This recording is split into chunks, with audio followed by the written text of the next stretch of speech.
Welcome back after the break. आप देख रहे हैं मेरे साथ programme decode the codes. MSP पर कानूनी गारंटी की मांग को लेकर किसानों का आंदोलन जारी है।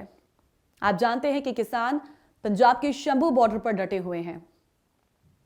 इधर दिल्ली के बॉर्डरों पर भी बैरिकेडिंग है, पुलिस हाई अलर्ट पर है। हालांकि इस बीच एसकेएम यानी कि संयुक्त किसान मोर्चा ने भी देश भर में काला दिवस मनाने का ऐलान किया। 26 फरवरी को पूरे देश भर में हाईवे पर ट्रैक्टर मार्च निकाला जाएगा। 14 मार्च को अगले महीने किसान दिल्ली में महापंचायत करने वाले हैं। ये प्लान है उनका। यहां आपको बता दें कि संयुक्त किसान मोर्चा ने देश के लोगों से घरों और गाड़ियों पर काला झंडा लगाने की अपील की है।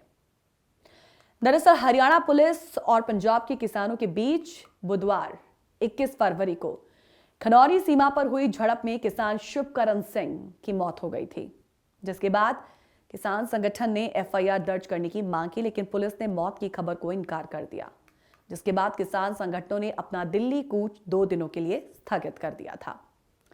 वहीं बीते गुरुवार को संयुक्त किसान मोर्चा ने आंदोलन के कारण पंजाब और हरियाणा के बीच सीमाओं पर तनावपूर्ण स्थिति को लेकर बैठक की मांग की कि आंदोलन के दौरान एक किसान की मौत पर हरियाणा के मुख्यमंत्री मनोहर लाल खट्टर और गृह मंत्री अनिल विज के खिलाफ हत्या का मामला दर्ज हो, मामले की न्यायिक जांच हो और मृतक के परिवार को 1 करोड़ रुपए का मुआवजा दिया जाए। अब इसी के विरोध में किसान संगठनों ने काला दिवस मनाया है।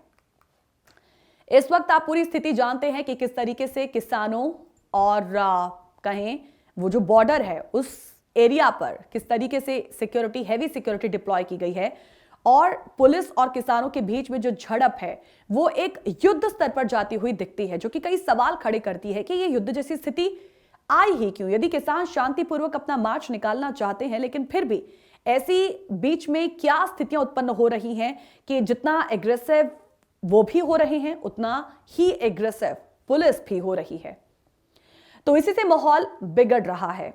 अब सरकार तो कहती है कि हम बातचीत करने के लिए तैयार हैं और किसान भी तैयार हैं, लेकिन फिर भी हर दौर की जो बातचीत है वो बेनतीजा ही निकल रही है। और उन सबके बीचों बीच उस दौरान क्या कुछ हो रहा है वो जग जाहिर है, वो दुनिया जानती है। ये है किसान आंदोलन 2.0 कि वो तस्वीरें जो कई सवाल खड़े कर रही हैं कि यदि समस्याएं हैं तो समस्याओं का समाधान क्यों अच्छे से नहीं निकल पा रहा है। हम यहां कोट करना चाहेंगे कि बीते वर्ष जब किसानों द्वारा आंदोलन किया गया था और लगभग साल भर वो सड़कों पर रहे थे, तब प्रधानमंत्री नरेंद्र मोदी ने माफी मांगते हुए तीनों कृषि कानूनों को वापस लिया था और उसके बाद किसानों ने सरकार की बात पर भरोसा भी किया कि जल्द ही सरकार एमएसपी के लिए एक कमेटी गठित करेगी और एमएसपी को सुनिश्चित करने का निर्णय लेगी।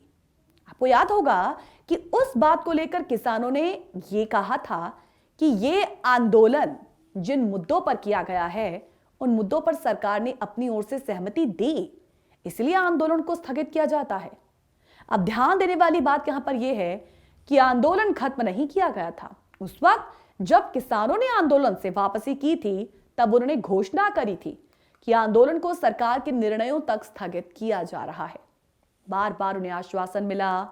एमएसपी के लिए जिस समिति का गठन किया जाना था उसके गठन में 8 महीने का समय लगा और गठन में वही संजय कुमार अग्रवाल अध्यक्ष भी थे जो भारत सरकार के कृषि सचिव थे। इसके बाद किसानों ने खुद को ठगा हुआ महसूस किया और उनके द्वारा आपत्तियां दर्ज कराई गईं। बार बार किसान इंतजार करते रहे।